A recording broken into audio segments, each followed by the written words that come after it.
January 7th, 2026, and advertised in said newspapers on January 11th, 2026, and on January 15th, 2026, respectively. Posted on the website and the bulletin board in the municipal building on January 7th, 2026, and has remained continuously posted as required under statute. In addition, a copy of this notice is and has been available to the public and is on file at the office of the municipal clerk. Please rise to your flags.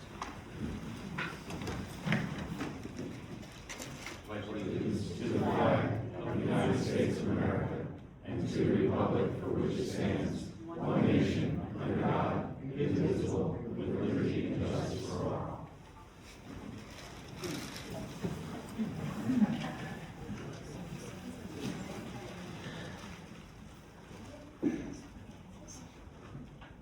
Ms. Ricker, please call the roll. Ms. Sanford? Here. Mr. Cox? Here. Ms. Mill? Here. Deputy Mayor Voorhees? Here. Mayor Scissor? Here. All right, this evening we have three very special presentations. We're going to go slightly out of order. I apologize for the way the agenda was, but I think it feels appropriate to do our very first very special proclamation this evening. The Ross family, with Elizabeth and Skylar, join us up front.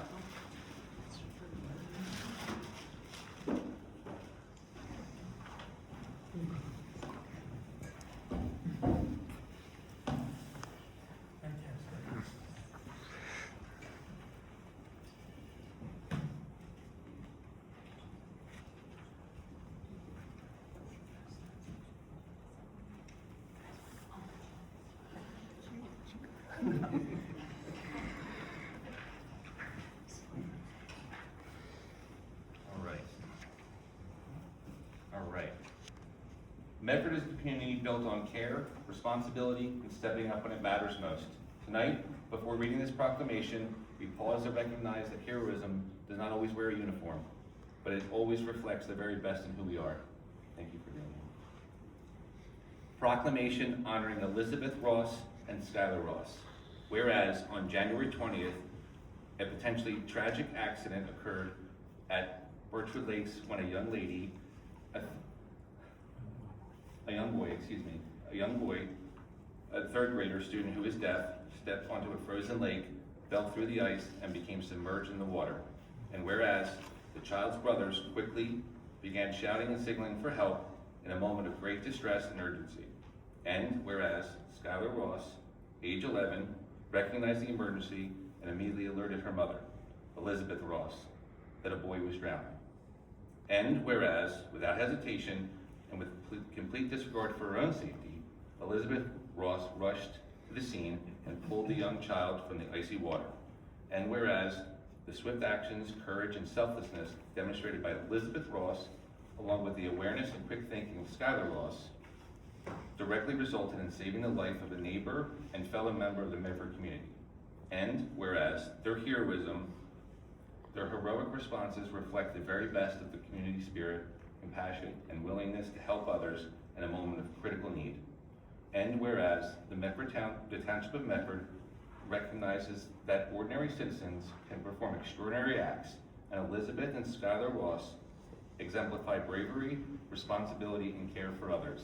Now forward, let it be proclaimed that the Mayor and Council of the Township of Medford do hereby honor and condone Elizabeth Ross and Skylar Ross for their heroic and life-saving actions on January 20th and extend the gratitude and admiration of the entire community for their courage and selfless service.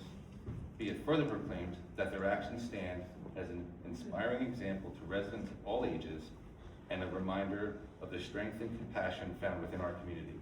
Thank you very much.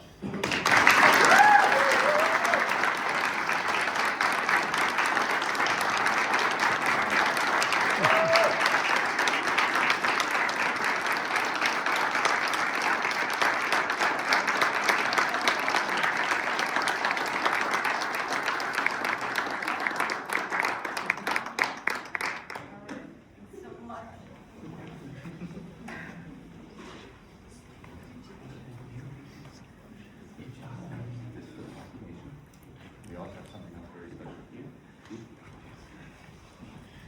On behalf of the police department and the fire department, we just wanted to provide you with a little bit of swag.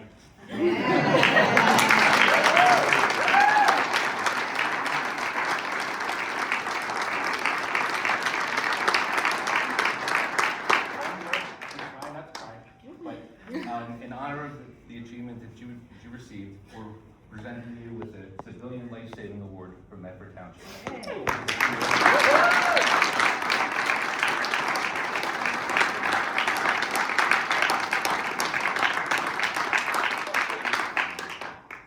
Let's get some pictures.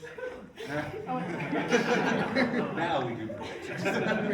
Yeah. All right, come here. All right.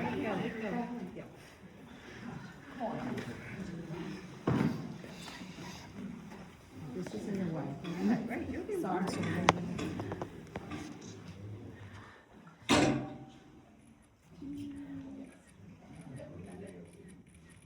right, I got like a month. Thank you.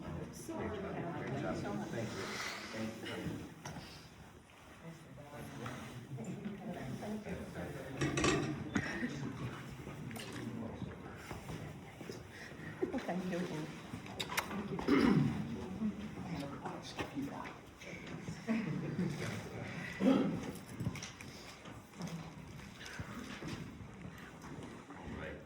Tonight, we are also recognizing a group that truly represents the spirit of Medford, the Medford Vincent Town Rotary.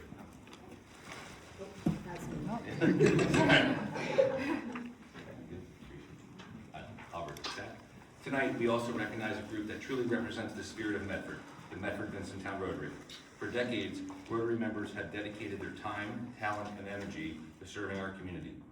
Their work touches residents of all ages, and their impact can be seen all year long, but especially in one of Medford's most beloved traditions, our Halloween parade. What makes it even more meaningful is that the parade helps so much more because it gives back. Through this event and other fundraisers, including karaoke with cops, the Rotary awards over $70,000 in local scholarships annually, provides dictionaries to third graders, hosts the Easter egg hunt, the Father's Day fishing derby, supports special need dance parties with the Philly Fanatic, and sends students to the Rotary Youth Leadership Academy, also known as RYLA, and so much more. This is truly service above self. We're pleased to recognize the 2026 Rotary leadership as well as honor all the members past and present that have served this community. President Mike Spencer, President-elect Tom Umberhauer, Secretary Paul Zetz, Recording Secretary Bill Harris, Treasurer Troy Haynes, Membership Chair Robert Harriet, Executive Administrator Lisa Umberhauer, Event Chair Kristen Anise, Public Relations Kim Bazinas, I apologize, Grant and Donations Chair Peter Johnson, and Sergeant in Arms Elvis Pagnotta. On behalf of the Township of Medford, thank you for your dedication, generosity, and the countless ways you strengthen our community. I stand before you honored to read your proclamation and humbled to call you all mentors and friends. You can come.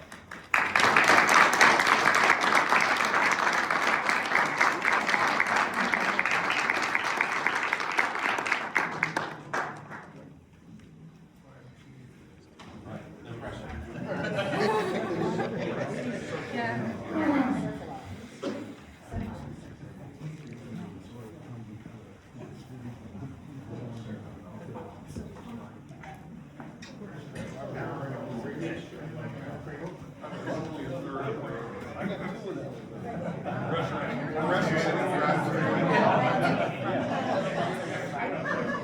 Little in the middle. Kim's little. Kim's little.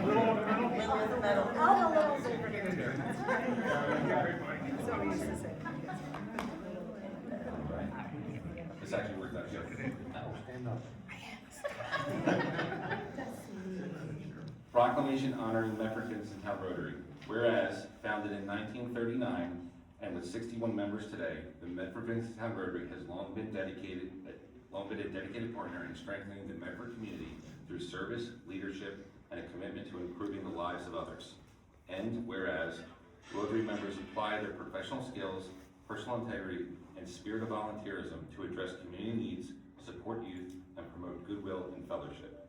And whereas, since 1947, the Medford Vincent Town Rotary has proudly organized Medford's beloved Halloween parade, a tradition that began when the township sought a safe and positive Halloween season activity for the local youth. And which has grown into one of the most cherished events in our town's history. And whereas, from its humble beginnings of costume marchers, a few floats, fire engines, and a band, the parade has grown into a spectacular annual celebration featuring more than 10 marching bands, 40 hand-built floats, hundreds of costume participants, and drawing over 20,000 spectators each year. And whereas, the Halloween Parade represents a true labor of love by generations of Rotarian members and stands as the club's largest annual undertaking and primary fundraiser, with 100% of the proceeds returning directly to this community.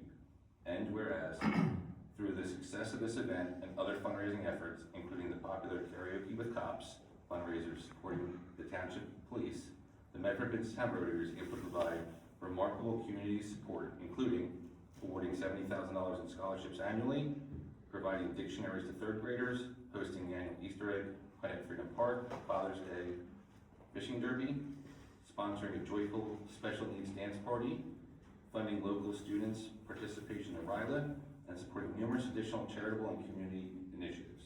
Now let it be proclaimed that the Mayor and Council of the Township of Medford do hereby honor the Medford Rotary for its decades of service and for creating and sustaining the Medford Halloween Parade, one of the Township's most cherished and unified traditions. Be it further proclaimed that the Township extends its sincere gratitude for the Rotarians' lasting contributions to the community and its roles in enriching the lives and generations of Medford residents. Thank you, guys.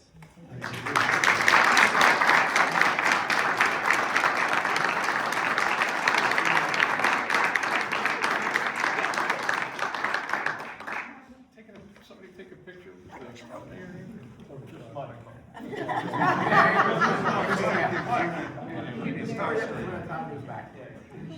We should move that one. Oh, should we move that down one? Don't trip on it. Stop it.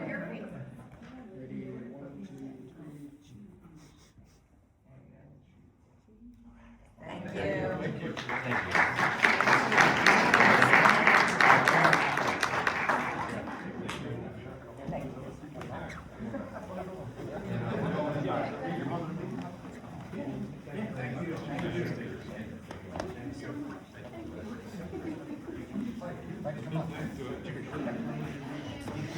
Ready?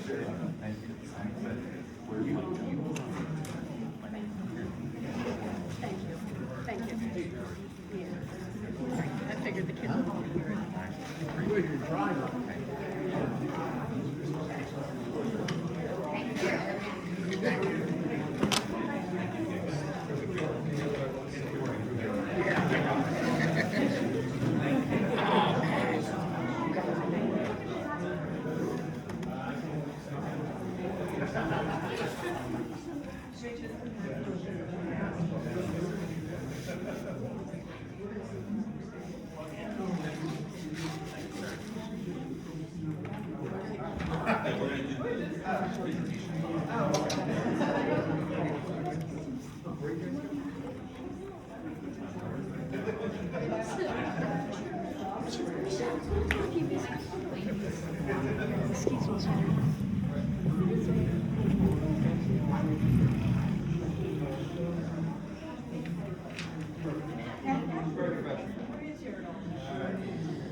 Right.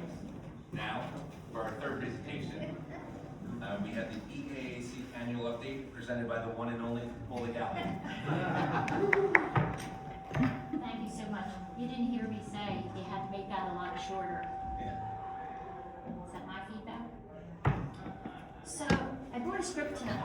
Those of you who know me know that left to my own devices, I would talk way too long. So, if you'll excuse me if I refer to my notes. So, good evening, Mayor and Council, and I want to thank you for the opportunity to share this brief update on the work of the Environmental Affairs Advisory Committee and Green Team, along with our Green Team Auxiliary. In 2025, our committee continued to focus on practical, community-based environmental initiatives that engage residents and deliver measurable results for Medford.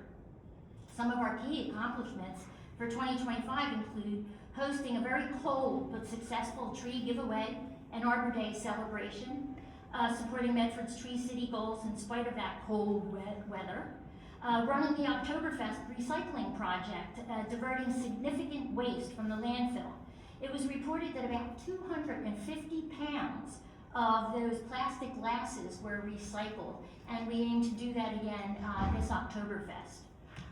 We achieved and we continue to maintain our Sustainable Jersey Silver certification. They're going through a reboot right now, and hopefully they're going to make it a little easier for us to achieve gold, because that's always been a goal for us. Securing grant funding to continue to support our environmental programming. Launching a partnership with Garden State Composting for a community-based composting project. It's all about saving those tipping fees. We hosted the Burlington County Green Teams Roundtable. We've hosted it twice here in Medford, and we're working on continued collaboration with them in projects. I'll talk to that when we get to 2026. And we continue to grow and support our Green Team Auxiliary. They meet regularly as well. So I want to highlight, I like to show an impact on the things that we do. So while Trex is redoing their portal for their recycling project, since 2021, we have been able to keep 5 tons of that non-traditionally recyclable plastic out of the landfill. And when I think about 5 tons, I think about some volunteers that are with me tonight. We average about 100 pounds a week stuffed, and literally when I say stuffed, I mean we throw bodies onto it to push it into the car. And I know my SUV can only hold about 90 pounds, and that's thank goodness for rear view cameras and side view mirrors, because I can't see anything else. But if we were to take that plastic and visualize it, we would fill this entire room. We'd have to take the seats out, but from top to bottom, front to back, we would be filling this room. So that's pretty amazing when you think about it. And so they're redoing their program as well. We're changing some of the things, and we've decided that for us the bonus has been keeping that plastic out of the landfill, and we'll continue doing it. Since January 16th, with the help of DPW bringing the plastic that's in the municipal building outside the library, as well as the Medford Women's Club, Quaker Meeting House. There are so many different partners and drop-off places that we appreciate. So we're going to keep it going and keep it moving. So looking ahead to 2026. I'm pretty bad. So we are working on implementing, and it looks like we'll be partnering with an Eagle Scout project on our community composting project. So we'll be putting those applications out for people to apply very soon. They'll be located at the community gardens as well as Gravelly Hollow. So I'm excited about that. We're also working at developing the educational trails in Arboretum at Hartford Crossing Park. So that's something we're really looking forward to. Somebody once told me that they were tired of coming to the environmental committee with the bike rodeo on my agenda. It's been on the agenda for at least 2 years, and it's continuing, because I think this is the year we're going to pull something off for bike safety and communication, and I'm really excited about that. We're also in collaboration with the Green Team, Burlington County Green Team Roundtable. We're going to be the host of a repair cafe. And that is something that some of our environmental committee members and volunteers participated in last year in Moorestown. We're a group of experts, computer repair, jewelry repair, sewing, bike repair. They're all there for the residents to do free service, 1 day of free service. And we're going to be hosting that this, looks like May. So that's going to be a lot of fun. We also have a subcommittee working on a Halloween costume recycling program, which would be free of charge to residents, so residents can get rid of some old costumes and other people can make use of them. We're going to continue, as I said, the plastic recycling program. We're growing the Sustainable Medford Facebook page to continue to engage volunteers and inform residents about our sustainable projects and opportunities. We are also going to collaborate with local groups and nonprofits on a green fair this year, which I think is going to be a lot of fun and will continue to educate in a fun way. I mean, I always believe that when somebody comes and they have fun and they touch something, they leave with a different kind of passion and willingness to participate. And of course, we're going to continue our core initiatives, Tree City and the Sustainable Jersey Actions. So I want to tell you that we, as a committee and the auxiliary, we appreciate the town and the township's administration, the support with Angela and Daniel and all of you. And we look forward to continuing to work together to make Medford an even more sustainable place to live. So if you don't mind, I would like my environmental committee members and members of our Green Team Auxiliary to stand for a moment. So Please, you see. please come up. Oh, there you go. Come on up.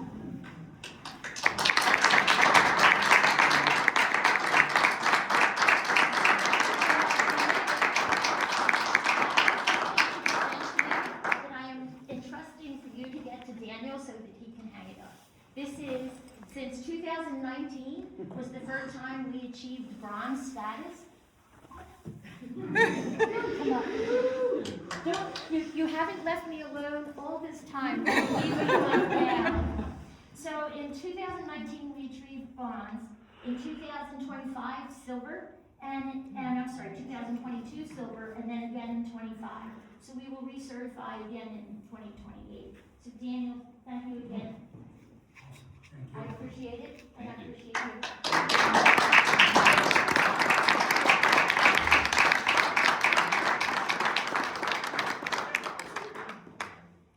Come on this side so we can get a picture.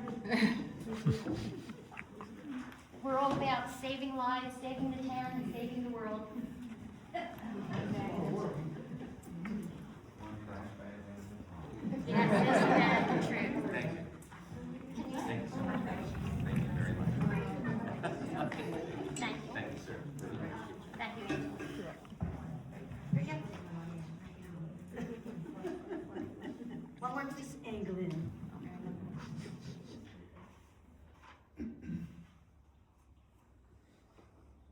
Thank you. Thank you. I love the green team shirts. That's our little uniform.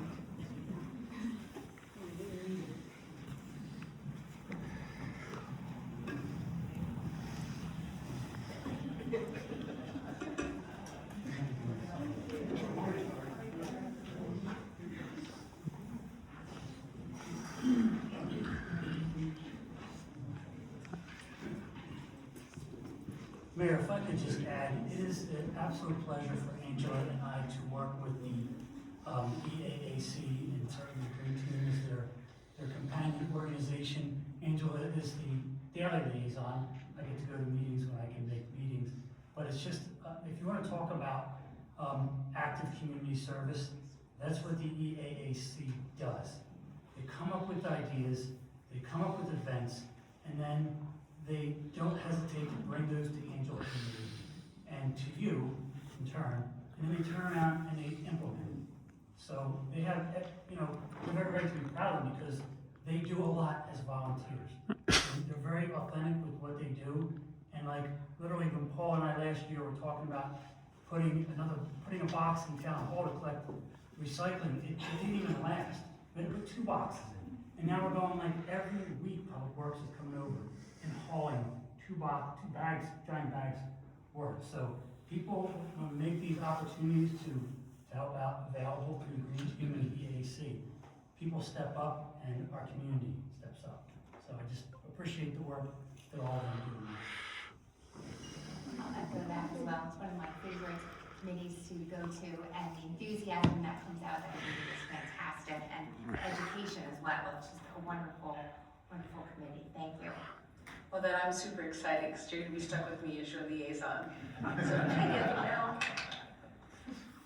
Paula, thank you for everything you do and your team. As Daniel said, it's a very special organization.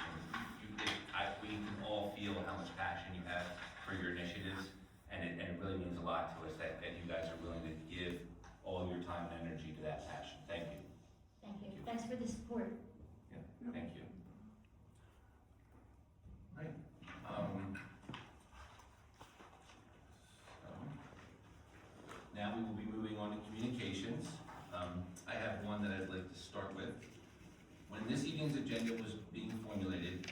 out of town for work. Due to my conflict, Deputy Mayor Voorhees and Councilwoman Milne sat in on our weekly mayor's meeting with the township manager. At the time of the meeting, the agenda was not complete. However, we were aware that from the actions taken by the planning board, that we would at least have 2 resolutions on this agenda designating the area in need of redevelopment for the 2 parcels as part of our 4th round housing plan. And that these resolutions were time sensitive to send to the Department of Community Affairs for approval. Nevertheless, when the agenda was released, it listed 3 resolutions instead of the original 2 previously known to council.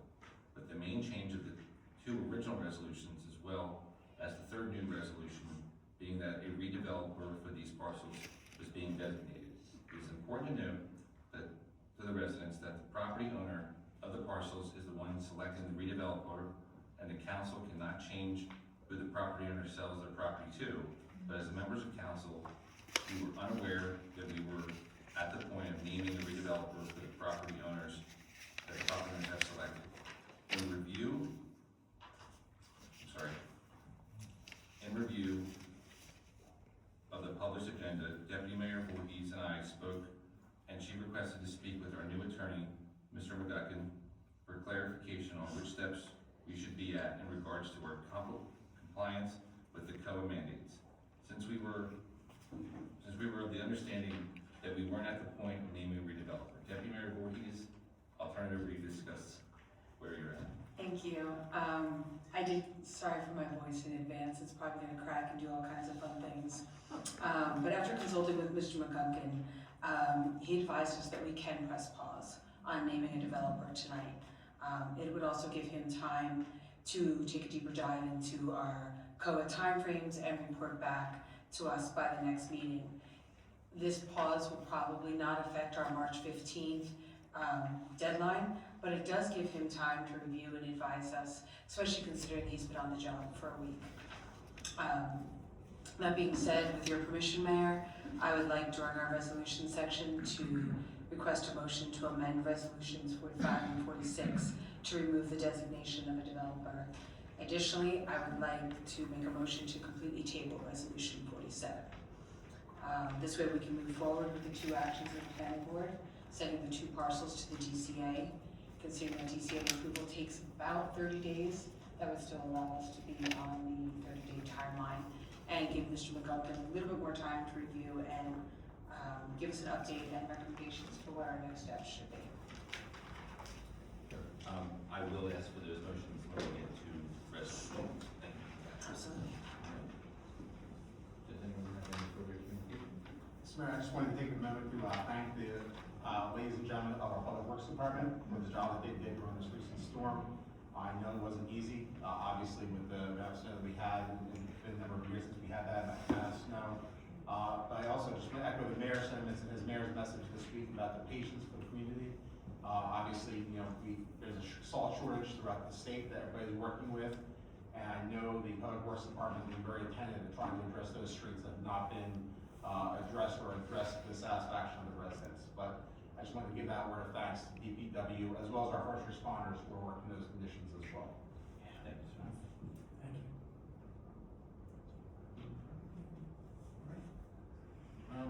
We'll move to scheduling items. The next meeting will be February 17th, 2026. There'll be a regular council meeting at the Public Safety Building right here at 6:30. Now on to approval of minutes. We have 4. The first will be January 20th, 2026 executive session, January 26th, 2026 executive session, January 27th, 2026 executive session, and January 27th council meeting minutes. Do I have a motion? I make a motion to approve the minutes. Second. Okay, all in favor? Aye. All right, minutes are approved. We'll now be moving to discussion items. We have 1 this evening, public support and engagement on affordable housing. So as discussed earlier in communications, the planning board last week approved the area in need of redevelopment designation for the Parkview and Stall Camp EFS sites. Those actions and the soon-to-be amended resolutions will be voted on tonight. They were required to be sent to the Department of Community Affairs, also known as DCA, for approval, and this action is statutorily required to stay in compliance with our current March 15th COA deadline to avoid the potential for a builder's remedy suit. Additionally, under the council's direction, the manager and his team have begun reaching out to private and corporately held deed holders who currently have affordable housing restrictions. This is in an effort to understand how many would be interested in entertaining an extension and what those holders think the value of the extension would cost the township through negotiation. These figures are important for the township to understand as it relates to what funding sources we would pull from in order to cover the cost. We have also looked into the feasibility of us being successful in these efforts, and it's important for us to set expectations for residents because our understanding surrounding towns like Morristown had only been successful in extending 2 existing deeds in this process. But as council, we value the importance of this exercise and will continue to pursue it. Simultaneous to that, the team is reviewing our projections for the calendar year 2026 budget and exploring our bonding capabilities. As we all know, these efforts and others take money and buy-in from the residents, which is why, if the time comes, I will encourage my colleagues on council to join together to explore the potential need for a referendum to seek the authority from the residents if it is the tool that is needed for the funding of the items so the cost of the deeds can be covered. And these are available to us, or even increasing our open space funds to free up additional funds to continue land preservation efforts. I'd like to, an example of that would obviously be the corner of Church and Hartford Road, which we preserved earlier last year. As always, we are encouraging the public to continue working with us on solutions to meet our affordable housing state mandate. I'll now turn it over to Deputy Mayor Voorhees and Councilman Cox. So we listened, Ray and I have spoken quite a bit, Councilman Cox and I have spoken quite a bit in reference to what you guys have come up and asked for, and that was an affordable housing subcommittee. Councilman Cox has actually come up with a charter for said committee. Do you want to go with that part? Absolutely. Absolutely. So, yes, so based on the feedback that we received from the residents, we put together a draft subcommittee charter for a affordable housing round 4 subcommittee. The purpose of this committee would be to analyze the impact of the pending round 4 affordable housing developments on Medford Township infrastructure, schools, municipal services, and overall quality of life for residents. This subcommittee shall be tasked with reviewing projected development numbers, compare them against the township's known affordable housing obligations, and identify potential measures the township may legally and proactively explore to lower the total number of required housing units while maintaining compliance with state requirements. The draft members of this subcommittee would include 2 township council members, 2 board of education members, 3 Medford Township residents, the township manager, as well as the school district superintendent.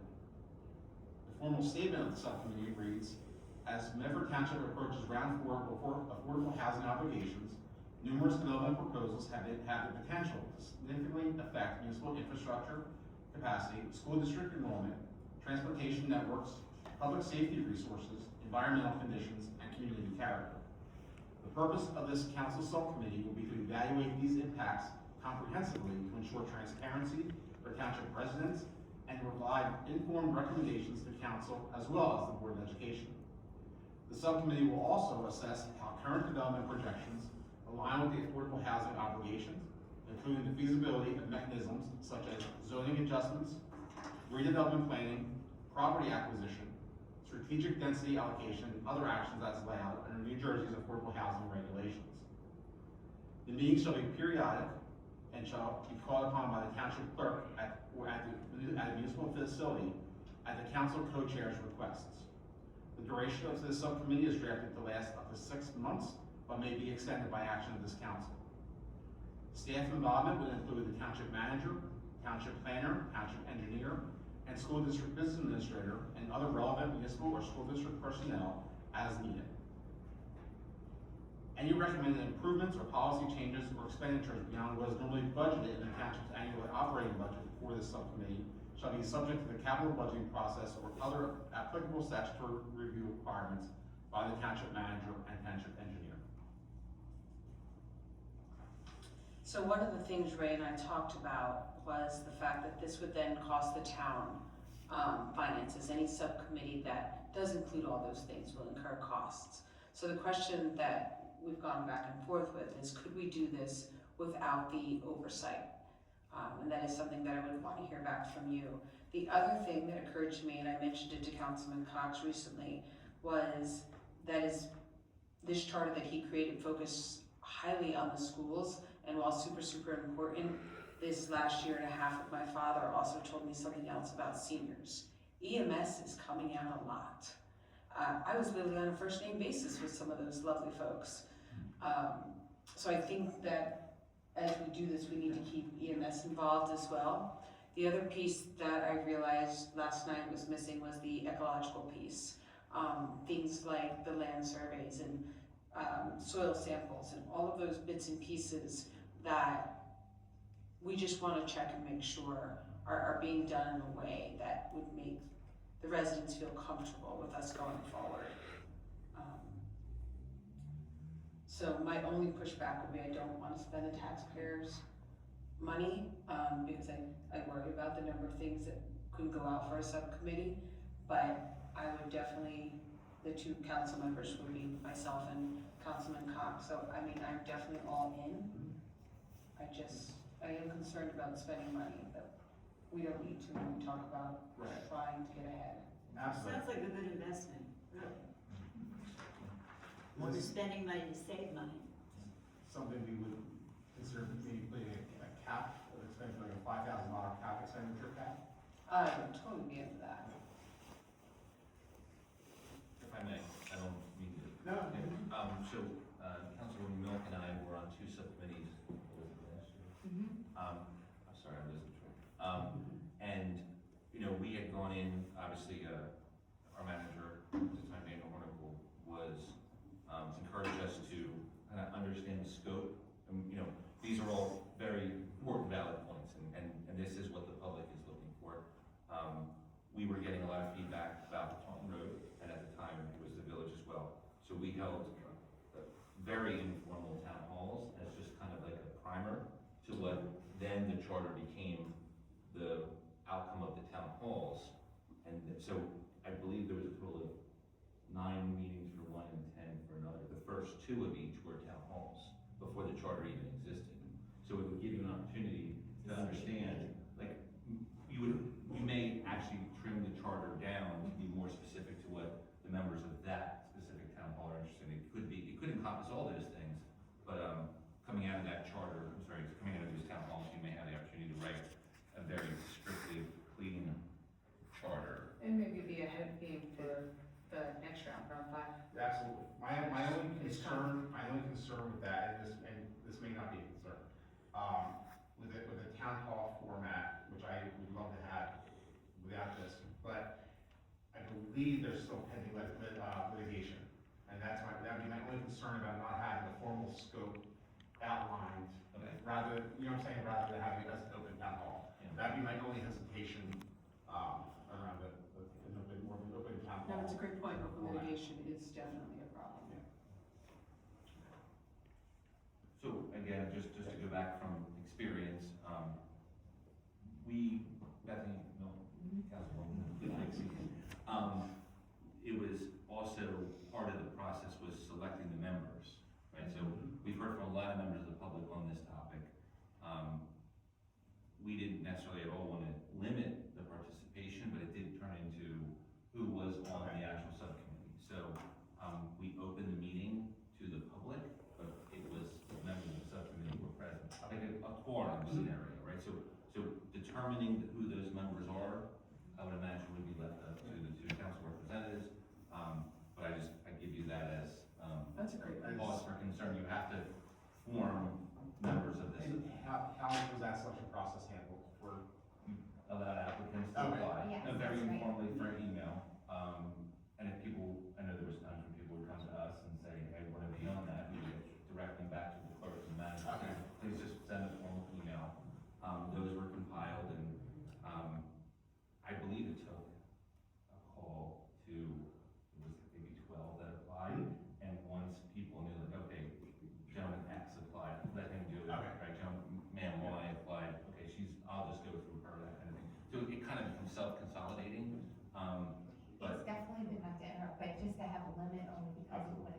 so big. So big. Yeah. And also, depending on what you're talking about that evening, you could say, well, I might need the superintendent there, or the planner, or what have you, versus everybody meeting at that one meeting. Yeah. So there's that go forward plan for us came out of the town hall format. Again, just as the primary. I would just encourage you if we're gonna go in this direction, I would encourage a financial limit, definitely a time limit, and, You're talking to me again this week. Yeah, time is very important, because I think Yeah, they tend to go over, Yeah. and so, yeah, definitely a hard stop to keep the mind in place. No, those are good points. Yeah, If you're good, absolutely. we'll just keep chatting and we'll fine tune and. Absolutely. you know, Do we that's have fine. council's blessing to proceed with this subcommittee? if the two of you are comfortable, you would have my blessing that we would. I just have one question. Could you put it into, 4 sentences, what you're doing? You know what I mean? You read a long thing, but if you would sum it up and tell the public. I said the main purpose will be to evaluate what we currently have in terms of affordable housing and evaluate prospective numbers and potential to address our current obligation around it. So we're not examining any other opportunities to meet our obligations? No, that would be. That would be one of That would them? be part of it, yes. Okay, Yeah. that's a lot for one committee. That'd be part of it. Good, great idea. Okay, probably focus on a thing at a time. I Right. think to Councilwoman Mills' point, who would need to be there? Right. Yeah, Yeah, we got some fine tuning to do, but those were good ideas. Yes, absolutely. But with your blessing, we would definitely go forward. Great. Thank you. That's a great recommendation. Thank you. Appreciate that. Any further comments on this discussion item? When you did have your formal charter, did that come back for council for formal adoption, or was that I just? think we passed through a resolution, I believe. Yeah. Yeah. I think you just listed it on as an agenda item and then did Oh, a consensus. Okay. And just one other point to follow up what the mayor was saying.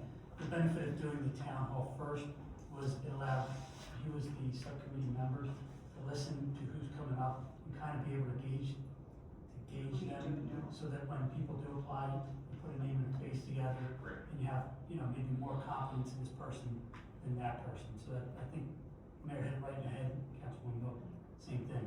That's what it works so well for them. And they can also, from you, understand what the commitment you expect from them to serve them. Yeah, that is a big one.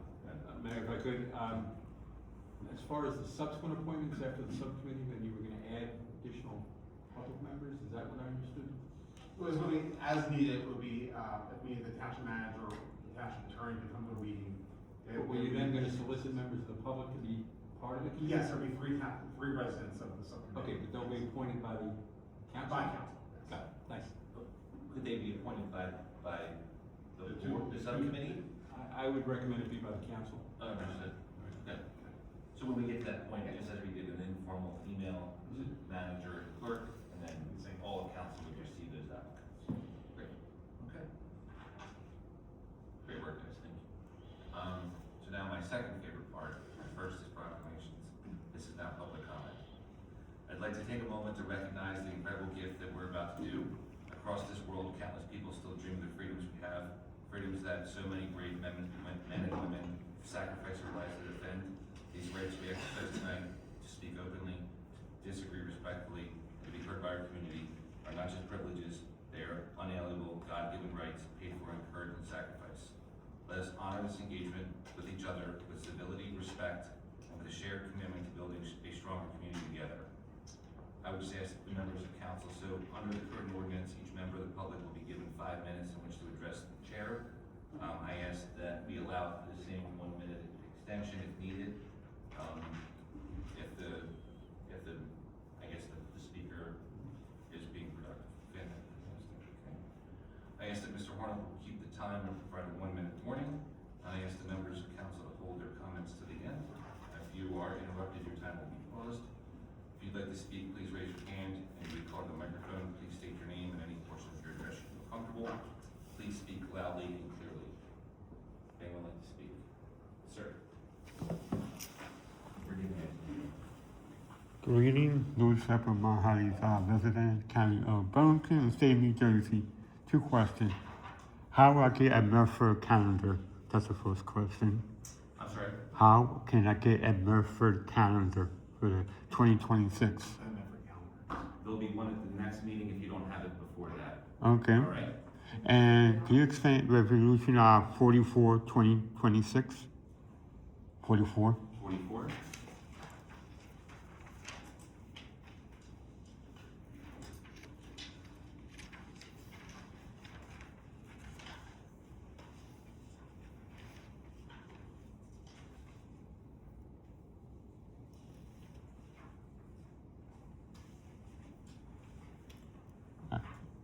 That's my two questions. Certainly, Mayor. Resolution 4426 is a proposed shared service agreement between Medford Township and Lumberton Township for a portion of the prospective Flying W redevelopment area. The Flying W contemplates having 290 single-family homes, 100 in Lumberton, 190, give or take a few, in Medford. And Lumberton is offered to do certain public work services for us for a very reasonable charge, and us in return, we will be having the opportunity to extend our sewer system into Lumberton to service that development, and we'll be responsible for a few items as well. Thank you, appreciate it. Thank you for having me as a guest. Thank you, sir. Anyone else?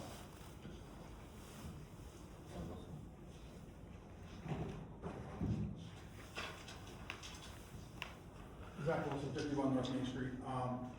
I also want to say thank you to the Department of Public Works employees who are out there taking care of us. However, and I'm not disparaging them, I know that they work very hard. I think that there were some potential review and lessons learned from this last snowstorm that could really help. There are currently 0 crosswalks cleared from the sidewalk to the crosswalk on Main Street from Allen Ave all the way up to Firehouse Lane. You cannot get to a single crosswalk. I know that there have been injuries. I'm watching people walk in the road. I'm watching people fall over ice. We are 10 days after the snowstorm now, and I think that while it's admirable that they are still out there getting things done, I do think that those lapses put us at risk for liability. I'm sure that there is going to be at least one lawsuit against the town at this point. I know somebody has broken their wrist and is going to potentially need surgery, and it's because they could not get across a crosswalk. Not a single crosswalk. My kid has to cross over snow and ice mounds to get to their bus when the bus stops. Yes, they worked hard. At that point, it's a matter of leadership and direction as to where they need to focus efforts, and making sure that people that are in our commercial district are able to get around safely, go from corner to corner without having to crawl over, in some cases, crawl over 3 to 4 feet of ice that extends out 6 feet from the curb is not a tenable solution. And while yes, again, lauding the workers, I appreciate a little bit more oversight and direction on our efforts. Thank you. Mayor, if I may, if he's talking about Main Street, it is a county road, so I will follow up with the county on that, so I appreciate that. You have my email address, so, Yeah. you know, if I knew about it last week, I would have, whether or not the county responded, I would have. I was out there shoveling people out myself, so. But I'll follow up with the county on that. Anyone else? Motion to close. No, someone. Oh, that was a joke. Kim, come on up. I got so excited. Sorry, Kim. No, apologies. So, hello everyone. Kim Pollock. I reside at 264 Church Road, Medford. And I want to say congratulations and thank you for the subcommittee moving forward with it. That was my question tonight, so just great to hear that there's going to be help, because it's a lot of work. Is it possible to get a copy of the charter? I thought it was so well written and so well thought out. It's in draft form currently, so I shared with the township manager, to share with council, but we can definitely get that out as well as the draft form. It's not, well, obviously it wouldn't be the final version So obviously, I'd love to, you know, participate on the committee. Can you just, I can't hear you that Oh, well. sure. It's Yeah. me today. I'd love to participate on the committee. Obviously, I'll, you know, submit an email. But I want to say that I've, you know, conducted a lot of research over the last 5 months that I'd like to share. You know, once you get everything together, everything formed, before the first meeting, you might want to meet and let me share everything that I've put together with you to, you know, for you, to kind of assimilate and then have maybe further direction on the project. Just, you know, the project. I don't know how else to describe it. But then the last thing, how am I doing with time? I'm fine, you have 3 minutes. The last thing I want to point out is, I think a really big flaw that we're overlooking, you know, with this whole thing. I know we have the development plans that have been approved on all the parcels. And it's not the developments and the developer and the plans for the building of the houses that is concerning me. It's the overview of the traffic. And I did speak with Chris Knoll, and he said, I can increase the roads. I can expand the roads, but I can't do anything about the intersections.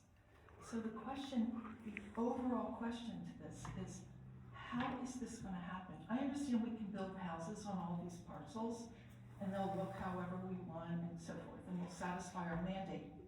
But then how are all these people gonna get out? 2,000 vehicles a day on 3 roads. We're talking now that neighborhood services can't get out and salt roads. How are they gonna do it when there are 2,000 vehicles a day at the Kirby's Mill intersection in 541? How are children gonna get to school on time? Suppose there's a funeral. How are cars gonna get down the road? I really think that the traffic, the engineering of this has to be looked at, because it's a major flaw that is really, I think, gonna cripple the whole plan. Because there's just no way for 2,000 cars to move. You've got Amazon delivery trucks, contractors, police, fire. People trying to just go visit their friends, trash trucks. It's a 2-lane road. How's the trash truck and recyclables every single week? The mail girl. I think I'm out of time. I made my point.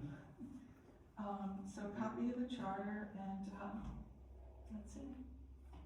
Nice to meet you. Nice to meet you. Thank you. Thank you. Just one follow-up comment. There will be 2 different sets of engineers looking at everything. It'll be both Chris Knoll as a township engineer and the planning board engineer, but it'll also be the county engineer's office. Because anything that impacts county roadway has to go before the county planning board. So that means county traffic engineer, the county decides to hire a transportation engineer, which it's their prerogative. So there'll be a lot of vetting, both from the county and our own planning board professionals. Thank you, sir.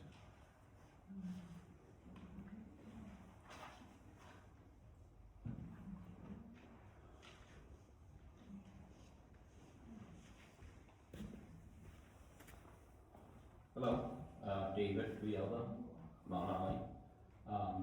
Medford is a great town. I've driven by it, I shop in it, I frequent it, I go to some of the restaurants. I buy a lot at CW, I think it's called. Beautiful town. My concern, and I've seen it in other towns from California to Chicago to Colorado and so on, when you have population growth and you're building housing, I'm just wondering, you mentioned housing earlier, these are separate from Flying W? Correct. So how many units in total are you looking at? Not counting Flying W, there's 3 additional parcels in that area. That would total approximately, Mr. Taylor, I apologize. Between 800 and 850. Wow. And what with the Flying W? and I don't have that number on it. We're looking at 1,500? There's 290 single family and then probably another 80, 80 or right? so. 80 or so multifamily. Yeah. So 370 roughly. Still a little more, somewhere around the 800. Okay. So what effect is that gonna have on the infrastructure? You know, that's the main concern with everything that's going on. And it's just gonna be overwhelming when you develop at such a high rate so quickly. It becomes, because it's gonna affect the other towns. It's not just gonna affect Medford. It's gonna affect the other towns as well. What is it gonna do to the taxes? Is it gonna increase it? Because now you have to maybe build another school, build better water, dispense sewer, and so on and so on. As the lady mentioned, which she had brought up good points. So, is it gonna increase the taxes? Each unit will have its own rateable, so they'll be contributing taxes to the system. So what about the existing population, or the existing property? Are their taxes gonna go up? I don't want to speak directly for how this will affect, but I believe all development in Medford has always affected the That's existing what I tax figured. base. Yeah. I mean, the tax base is certainly gonna grow. Flying W is gonna be entirely senior, so that's gonna be contributing to the schools without sending kids. And then 30% of the 3 additional tracks will be senior as well. Okay, and the 20%, is that something that every 2 years, 3 years? So if you take care of the 20% affordable housing, and you develop now, how often are you gonna continue to develop from that point forward? Yeah, it's a state court mandated affordable housing number. We have not asked for this, it's been thrust upon us, but it's every 10 years based off the census. Each municipality is given a fair share of the needed affordable units. Okay, and can you count existing affordable units that you may already have in your town? They were counted for the first, second, and third round. So you have to apply new ones? This is the fourth round obligation, yes, sir. Okay. All right, once again, I just commend you on your town, it's a great town, should be more of it around, keep it small, comfortable, friendly, lovely, and, you know, I look forward to attending more meetings, thank you. Thank you, sir. Anyone else? Seeing none, may I have a motion? So moved. Okay. All in favor? Aye. All right. Wow, that's great. Next, we have the manager's report. Mr. Warren. Thank you, Mayor. Tonight we have 5 new volunteer members for EMS, fire. We're excited we got a fire police, potential fire police member. And of the 5 members, 3 of them are township residents. One is a resident of Medford Lakes, one is a resident next door of Marlton. We're also excited that 2 of the proposed new members already have EMT certifications. One other has a firefighter certification, and the one with the firefighter certification happens to be a helicopter mechanic. So we're really attracting some good volunteers, and it's a tribute to our company's leadership, our department's leadership, that people want to come here and volunteer for this town. So I would ask council's approval for the 5 new members listed in the manager's report. Yes, sir. So we'll need a voice vote for approval. So, all in favor? Aye. All right.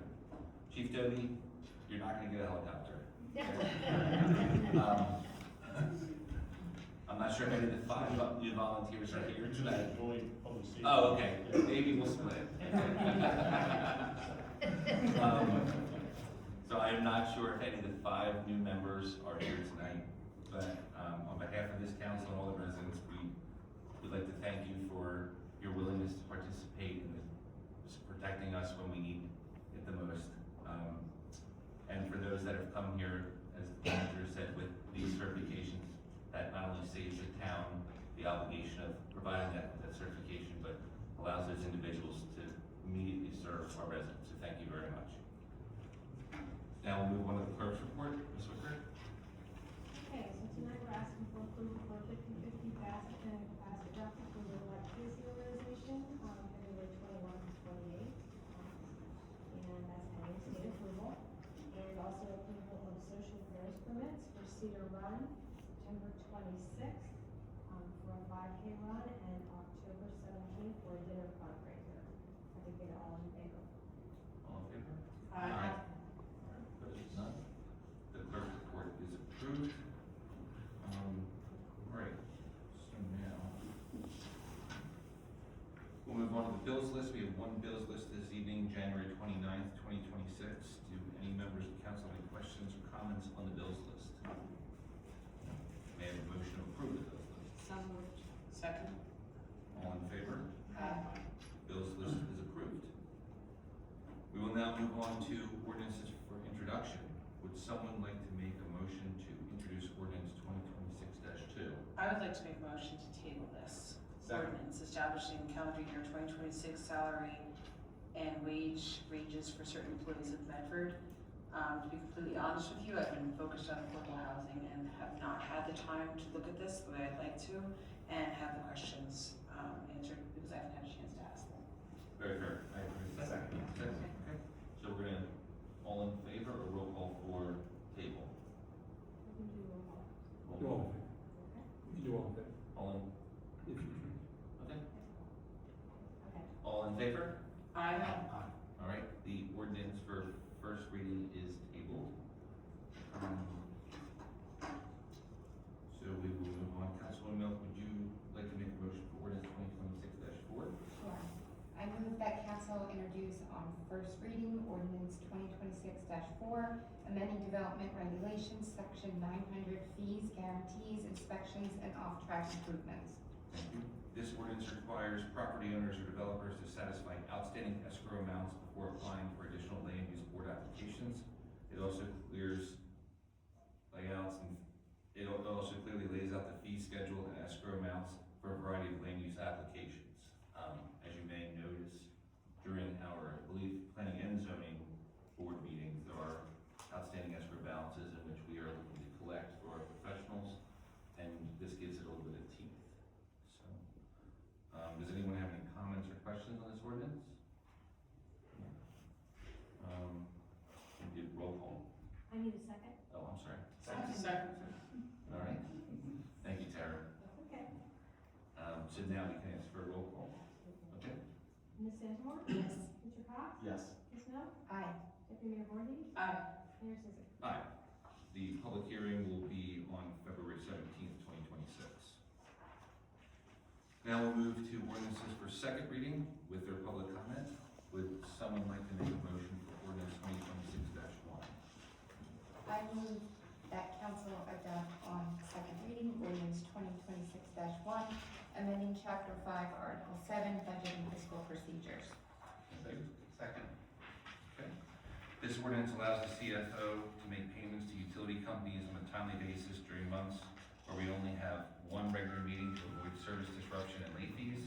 Introduction was on January 20th.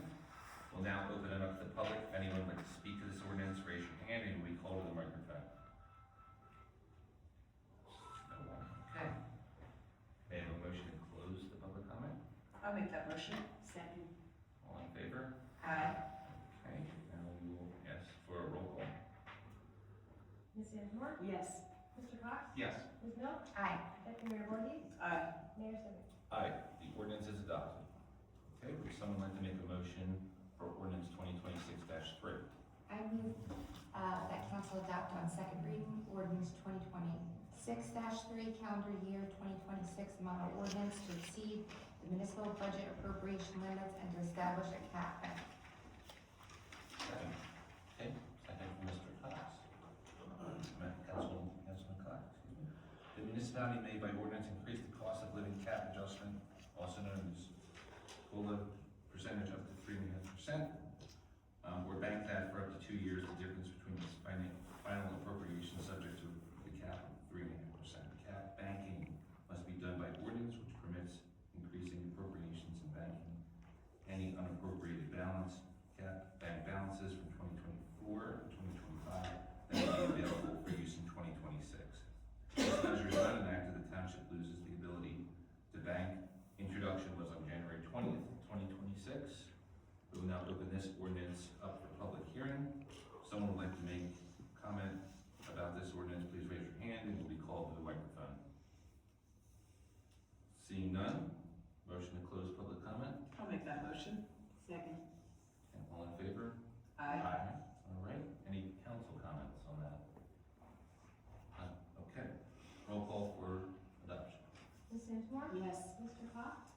Ms. Mill? Aye. Deputy Mayor Voorhees? Aye. Mayor Simmons? Aye. The ordinance is adopted. Okay, we will be moving to consent agenda resolutions, and Mr. Monaco, if I may. Yes, thank you, Mayor. If you could, would you kindly table Resolution 50, 2026, authorizing a shared service agreement between the township and the county for Taunton Boulevard? We just don't have all the documentation yet back from the county. When we do get it, we'd like Mr. McGuckin to review it, and then hopefully we'll have that back in time for the February 17th meeting. So I just asked the table for one meeting. So we are moving forward, there's a paperwork Correct. challenge at this point. Yep. So, just for the residents of Taunton, you've been heard, we are looking forward to get you the Yes. light, but, Yes. we have to work through obviously the right channels. So, now we're getting resolution 50, we don't need a motion for that, correct? You can table it. since I it's just on the don't read agenda. it, correct? That's correct. Okay, perfect. All right. So for consent agenda resolutions, resolution 42, 2026, authorizing the assignment of tax sale certification 17-00100 to Stephen Giordano, resolution 43, 2026, temporarily extending the contract with Triad Associates for Affordable Housing Administration Agent Services. Resolution 44, 2026, authorizing a shared service agreement with the Township of Lumberton for public work services. Resolution 48, amending Resolution 19, 2026, adopting a restated deferred compensation plan including Roth provisions. Resolution 49, 2026, authorizing the application for a sustainable communities grant from PSE&G Foundation. Resolution 51, 2026, amending the 2026 temporary budget. Resolution 52, 2026, approving 2025 appropriation reserve transfers. Resolution 53, 2026, authorizing the retroactive award of a contract to Coastline for the emergency water repairs. Any questions or comments on these resolutions? I know the one that's been tabled about the flashing beacon on Taunton Boulevard. I don't know if Dan was responsible or you were. What a wonderful, I don't know what the word is, coup to finally get it done. It's amazing. And so thank you both. Thank you. Am I thanking you? It's you guys. Yeah. It's you guys. It really is the residents, but yeah. Yeah, you know the word kudos? Kudos. Thank you, ma'am. Yeah, and I think, speaking of subcommittees earlier, this was one of the initiatives Yes. put forth by the subcommittee, so we got a lot of feedback, we asked a lot of questions, we heard what they really needed in that community.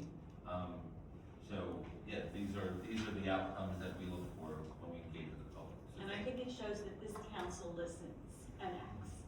thank you. Thank you. Mr. Schiffer's not here. I know. Yeah, I must adjourn the meeting, but I didn't see him. So we are now at the point where we need a roll call. Oh, a motion, I apologize. I'll make a motion to accept. Second. Okay, all in favor? Aye. Roll call. Oh, roll call, sure, we'll do both. Ms. Santamar? Here. Oh, yes. Mr. Cox? Yes. Ms. Mill? Aye. Deputy Mayor Voorhees? Aye. Mayor Simmons? Aye. All right, we did it, guys. The consent agenda resolutions are passed. All right, so now we have the resolutions, and as stated during communications, I will entertain the motion to amend 45 and 46, as well as a motion to table 47. Yes, I'd like to make those motions happily. Second. Before we do the roll call, just to be clear, and I'd ask you to potentially read it just to make sure that we have the proper amendments. But Resolution 45, 2026, designating Parkview at Kirby Mills area, block 803, lot 6.01 and 6.02 as an area in need of redevelopment, non-condemnation. We are taking away the designation of the redeveloper. and we are continuing on with the authorization. And authorizing appropriation of a redevelopment plan. Resolution 46-2026, designating Stall Camp EFS LLC area, block 302, lot 28.02 and 39.03 as an area in need of redevelopment, non-condemnation, to set removing the designation of the redeveloper and authorizing preparation of a redevelopment plan. Thank you, Deputy Mayor Voorhees. Mayor, if I can, for resolution 47, understanding that the appointed redeveloper is withdrawn and it was previously designated a redevelopment area. And I would defer to council, but authorizing the preparation. You are correct, Mr. Taylor. Of a redevelopment plan. Yes. So I may ask that, Deputy Mayor Voorhees, would you amend your table, just because we will need to still authorize preparation of a redevelopment plan? So if we can allow for 47, but just remove appointing redevelopment. Same concept as 45 and 46. And I would agree. okay. So just to clarify, so our current stipulation right now is that we would like to not name a redeveloper for any of the resolutions. Correct. But to Mr. Taylor's point, we do need to continue to allow for authorization to prepare the redevelopment plan. I'd like to have a very robust discussion on this before we proceed. So, Mr. Taylor, if you could just elaborate on this. On the redevelopment plan? On the separation of assigning a redeveloper, yet still having the authorization to prepare a redevelopment plan. So mainly, and I don't know if Mr. Hornick will have an opportunity to forward, we have a color-coded outline. That was fabulous, by the way. Thank you. It helps sort of visualize all of the steps that are involved. But as we all know, we have a March 15 deadline. Sorry, sir, can you go in the microphone just? Sorry about that. Here. Sorry about that. So we have a March 15 deadline to adopt zoning modifications for the 3 sites that were identified in the housing element fair share plan that was adopted in June and then amended in December. So part of that is the designation study. The Trollinger Key property was already designated in 2017 by ordinance, resolution 95-2017. So that step does not need to be taken tonight. Based on the planning board's recommendation, you're authorizing or passing a resolution accepting the board's designation recommendation for those other 2 properties that are identified in resolutions 45 and 46. We still need to move forward on all 3 of the sites to develop the design standards and the zoning standards for all 3, so we can meet those court mandated deadlines of March 15. That was the short version, as you know. Mayor, if I may? Yes. Mr. McGuckin, I believe when we spoke yesterday, we talked about 47, and you thought if we tabled it, the slight delay would not infringe? The preparation of the redevelopment plan doesn't change anything other than you have the plan and it's although done with a bullet in it. So you're not adopting it, you're preparing it. And so I don't see any reason why we wouldn't do that, as long as you're not naming the redeveloper. So, preparation of the plan doesn't require you to do anything further other than have the plan done, in order to hopefully meet any deadlines we're gonna have to. Mr. Taylor, thank you, Mayor. Mr. Taylor, could you say, I think you're right, that the Trollinger Key property was designated an area to be redeveloped back in 2017? Yes.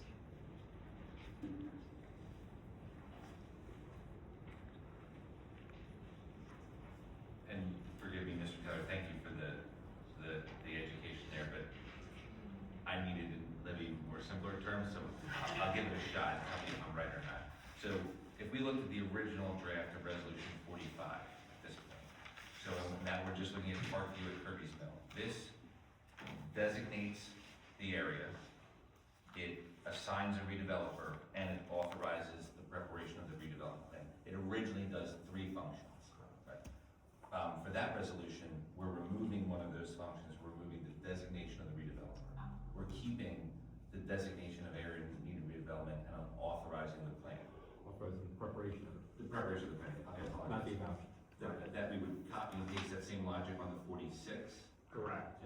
And basically what we're doing for council is we are doing item number 7 tonight, which is the final step in the redevelopment designation process.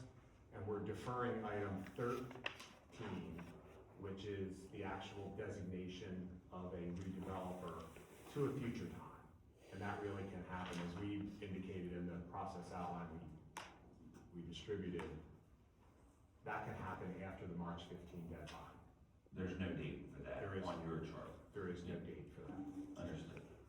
Again, going back to our conversation yesterday though, I believe, and I have it in my notes, maybe I wrote it down wrong. We were talking about the fact that the other 2 plots had to go to DCA.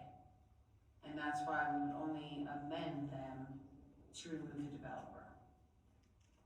That's correct, because And we there's a spoke 30-day about- timeframe. That's correct, but you still need to, you're not adopting the redevelopment plan. You're designating the preparation of a plan. Right, so that it could be sent out. It can be sent out at some point in the future if you adopt it. So the plan would be to send these to DCA.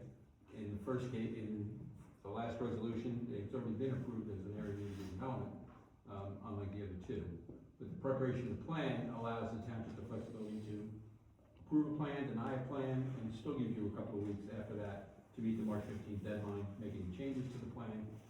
That's why the preparation of the plan is important, but the designation of the developer is not, and you can adopt the plan or not adopt the plan between now and March 15th. But the preparation of the plan still needs to be done, just like the other 2, the first 2 resolutions. It's not that I'm against amending the resolution to table the resolution. I'm not sure I got that right. I think my frustration is that when I spoke earlier, it was based on the fact that we said tabling it for a short time would not make a factor, make a difference. My understanding of that. Make it tight.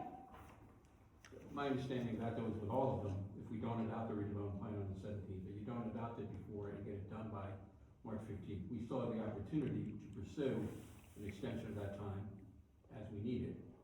But preparing the plan only gives you more protection.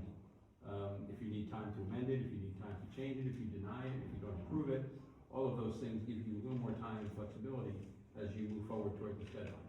In the meantime, we do intend to discuss a potential extension of that.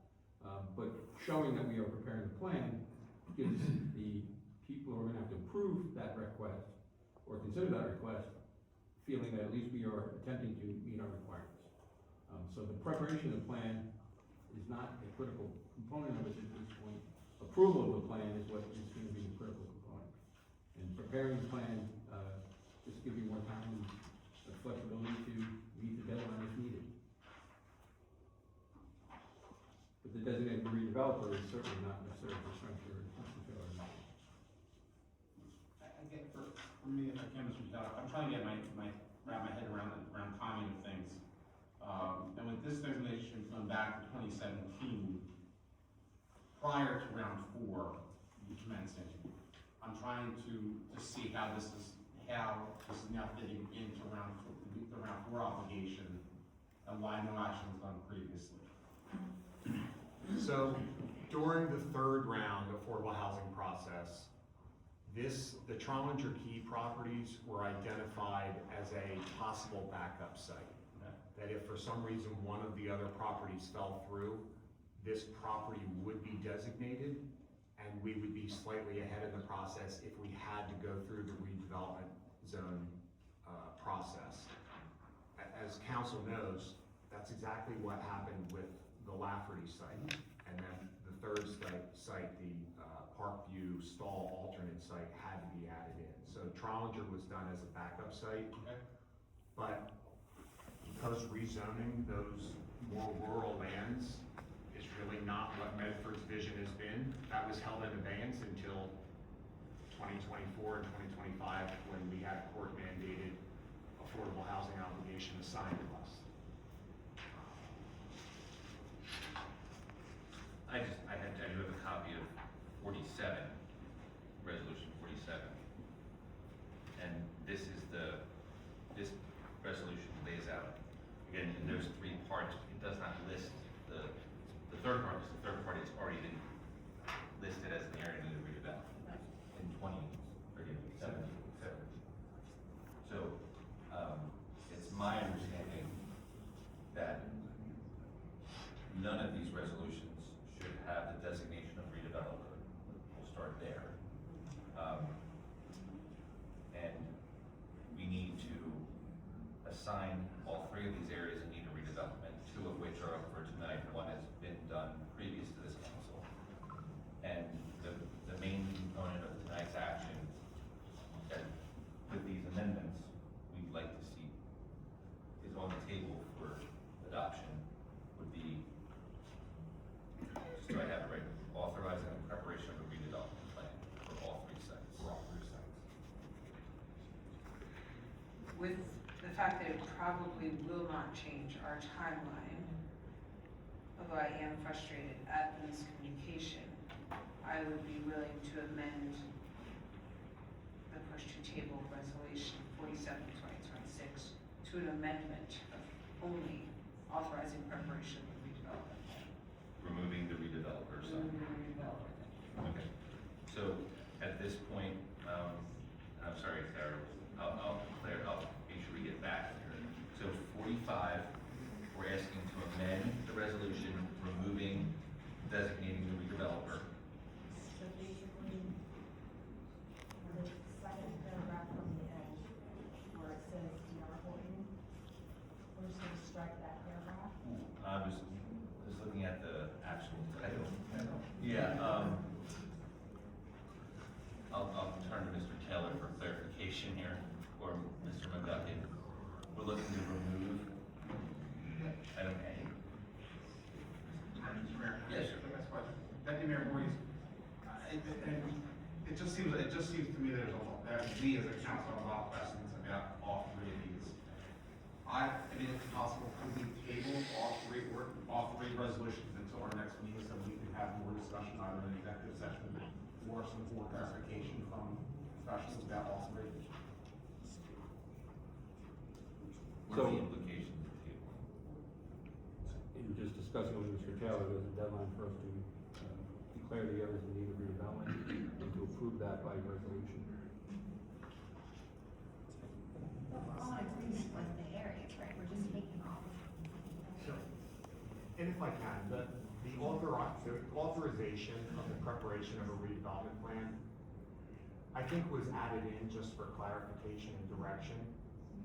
That, as the township planner, the township manager can direct us to do that. That's already been part of the escrow agreement that is covered. So I think that was actually an extra step that was put into those resolutions.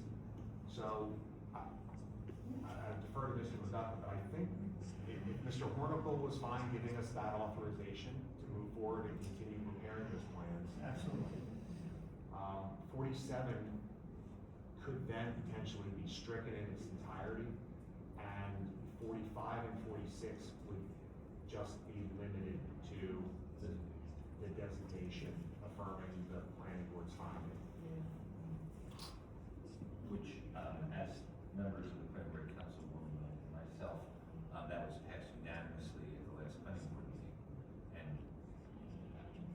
these are all very important steps, but procedurally, resolution 45 as amended and resolution 46 as amended would basically be affirming that the planning board has already passed. So, and with the consultant council, manager, planner, if we're comfortable amending 45 to just designate the area in need of redevelopment, as well as 46, designate an area in need of redevelopment, not designating a redeveloper for either, and in theory, not adding the verbiage authorizing the preparation of a redevelopment plan, the resolution, that will not hinder the professional and the staff's ability to continue on through the steps to still meet our time frames. Is that how I understand it? As long as Mr. Hornicle and Mr. Taylor are fine with that, and the council, I have no problem with that. Okay. I'm getting head nod and a double thumbs up. So would council be willing to amend 45 and 46 to